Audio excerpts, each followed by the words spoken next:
এই যে রিবা, এটা ঘরে পড়াবা।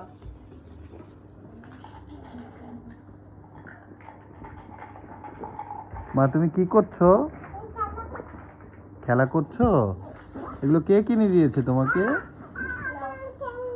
বাবা, বাবা এগুলো কে কিনে দিয়েছে? কি খেলা করছো? তুমি কি আমাদেরকে ঘর বানিয়ে দিবে? তাহলে বলো বাবাকে কিছু। বাবা তুমি একটা ছড়া শোনাতে পারো? কি ছড়া শিখেছো বলো, বাবাকে বলো তো। বাবার দিকে তাকিয়ে বলো। মা বাবার দিকে তাকিয়ে বলো। বাবা, এই যে বাবা, এই যে দেখো।